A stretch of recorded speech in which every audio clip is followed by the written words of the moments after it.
Um, I would say Spaza is it's Cape Town origin. That's what Cape Townians named it.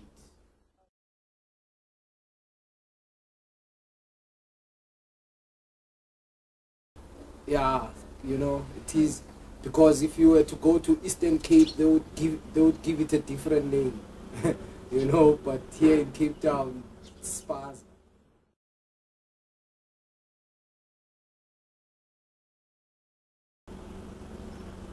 Hip hop in Kuguletu before Spaza was like music for youngsters, like under 15s and stuff. It actually got a platform from the Rastas, you see, because the Rastas are like the first people to have instruments, and all the equipment necessary to be on stage and perform a song. So yeah, from the Rastas and the DJs, the dancehall DJs, yeah, into that hip-hop element. I was actually one of those guys who actually started from dancehall into hip-hop. I'm that generation that actually switched it from dancehall to hip-hop, because it was like the same music with different accents.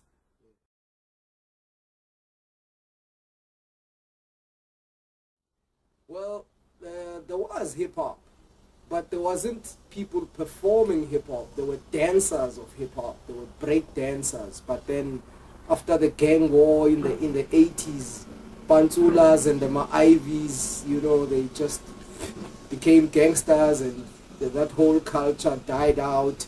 But the Rasta culture, was always there. It never fell down.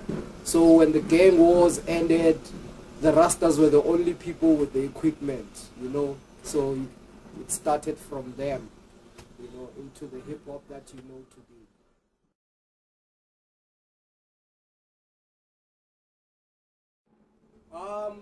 Well, for me, I was introduced into it by a Rasta guy, Slammer. He lives in Kailicha, Yeah. We went to the same school for about a year.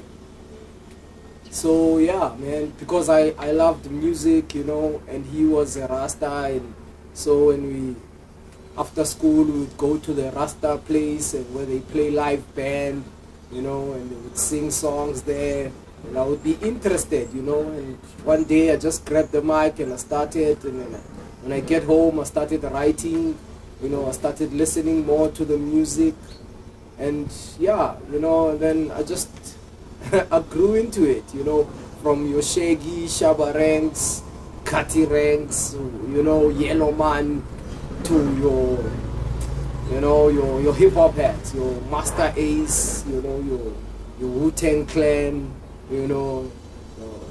Snoop Dogg, Tupac, all of those guys, yeah. So to us, it was just a music that is invented by black people from the streets, and we just didn't see no division in it. We just looked at it as same kind of music. This is hip hop from Jamaica and this is hip hop from United States. That's how we looked at it, in my generation. So it sort of like came together, but somewhere down the line the other group had to specialize in the dancehall and the other group specialized in hip hop. So yeah, but you will find us in the same gigs, performing in the same stage.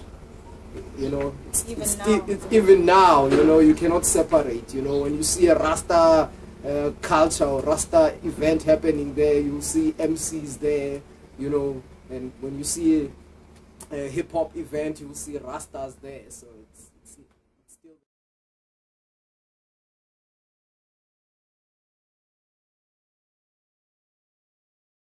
Yeah, it's because it actually comes from them. That's the reason in Cape Town hip hop is very intertwined with Rastafarism. It's because Rastafarism actually gave platform to hip hop. Like you would be an MC and you wouldn't be able to perform with the jazz guys. You know, we have a lot of jazz legends in Cape Town, your Mangungungozis, your Khubatas, plenty of them, but you couldn't go and jam with them. Why? On hip hop. Well, these guys were like, they from Cape Town, but they don't come and plow back in Cape Town. You know, everyone just leaves. You know, Brenda Fassie, gone. Never came back, never started, open a studio, anything. Ringo Madlingozi, gone. You know, it's like, that's how it is. You know, the only people who are here is the Rastas. They never leave. You know, they're here. You know, they look after the youths. You know, they provide what they can provide to the youths. They give those opportunities. So yeah, that's how it happened. You know, it was Rasta people who actually, you know, gave platform to hip hop so that it can grow.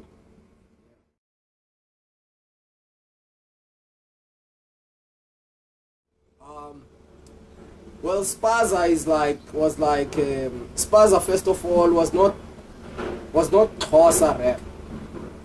Spaza was English rap with Xhosa words, Afrikaans words, Tswana words, whatever words, you know. Maybe let me give you just a freestyle example, you know. Like, you would rap in English like, yo, check it, yo, I'ma smoke you like Impondo, you know, and fuck with you jenge condom, you know, and get down on your knees and make you beg me ucela, you know, like something like that, you know, like, yeah, you would rap in English and just add few Xhosa words, maybe Zulu words, you know. So it was not meant to be Xhosa hip hop. It was like, it was another language, like Fanakalo, you know, like English mixed with all other indigenous languages in one verse. You know what I mean? But the base of it, you know, like the foundation was still English. You're rapping in English, you're just adding some, you know, some Nguni words here and there, you know. So that was Spaza, and there were people before me who were doing that kind of a rap, but because it was still dominated by so much English, you know, it did not really, it did not really give the South African or Cape Townian audience that ownership that they felt they own it, you know. So for me, in 1995, you know, I was frustrated by the fact that everyone would accuse MCs of being American wannabes. Now, I can't say I never seem like an American wannabe, because SABC is America, you know, like we grow up watching TV, and you know, so what you see on TV is, you know, monkey see, monkey do type of thing, you know. So like, I wouldn't say I was being American. It's just, you know, what's available. You know, Chuck Taylor is an American brand. You know, you get it in every store in South Africa. So it's, you know, it's not about trying to be American or anything. You know, it was just, it's what's available. You know what I mean? So rapping in English was like, yeah, well, these Model C kids, American wannabe type of thing, you know. So that really gave me a frustration, and people would always ask me, like, hey, you're a good artist, why don't you go to Josie? Man, you're wasting time with this hip-hop. Why don't you do Kwaito, you know? So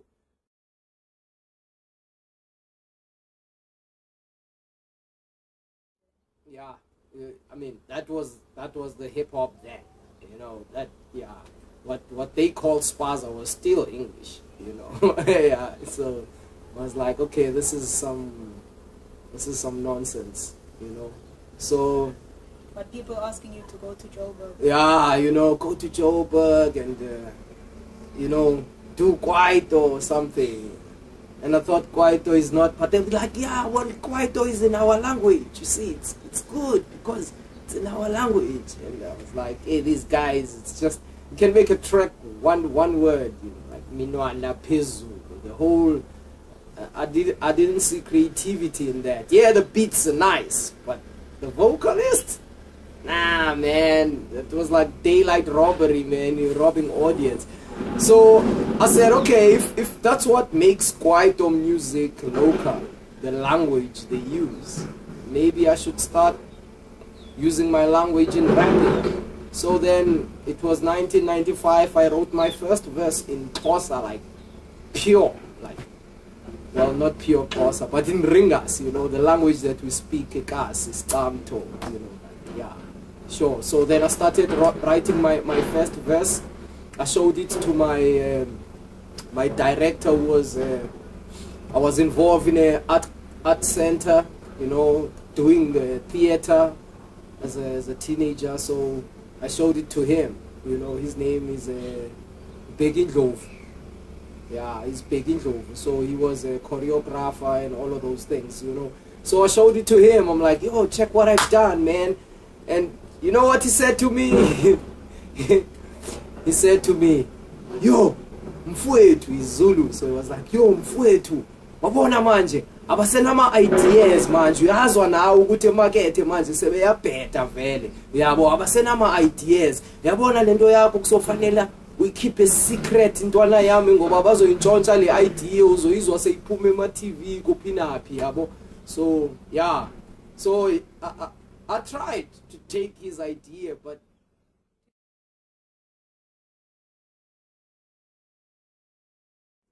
yeah, but the problem was I had too much to say. You know, it was not just about inventing a new style or whatever. I actually wanted to say things, you know, like even when I was rapping in English, I wasn't rapping about New York. I was rapping about Guguletu, where I'm from, you know, but because I was using a foreign language, you know, it didn't paint the right picture. So I had a lot to say, so I couldn't keep it as a secret. So, you know, started it with my group, the Black G Flow, you know. We got together, I'm like, guys, I think this is what we should do now. You know, let's not, you know, do anything else. Let's just focus on this. Let's do music in our language. So we started it like that. We went out there, performed it in the Rasta events that were happening at that time. And new generations came up and they liked it and they copy it and they do it as well, and it grew. We named it Ringas, but because there was already some sort of a genre called Spaza before, you know, that was English. So they sort of merged together, and Spaza became extinct.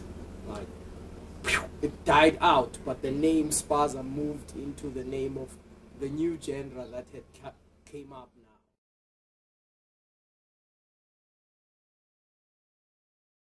Yeah, like that. Like we moved Spaza from English into just Xhosa. Then it stayed. And then it, yeah, the name stayed like that. So yeah.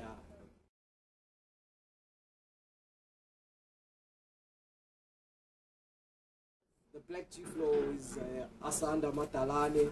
His stage name was Kid Makori, you know. Also Mzwandile, his name was Zwai, you know. Rodi, Lungile Tube. Yeah, he goes by the name of Voodoo now.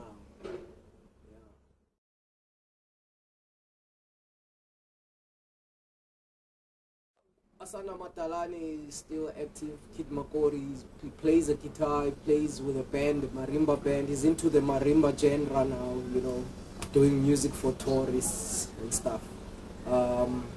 Zwai is just working. It's just he's no longer active in arts, you know. He's just a father who's working and maintaining his family. Urudi, he runs a studio now. He's got a studio, you know, and he's working at the same time. He's running a studio. And he works for a casting agency, so he's still in arts. And yeah, you know, I go to his place and record.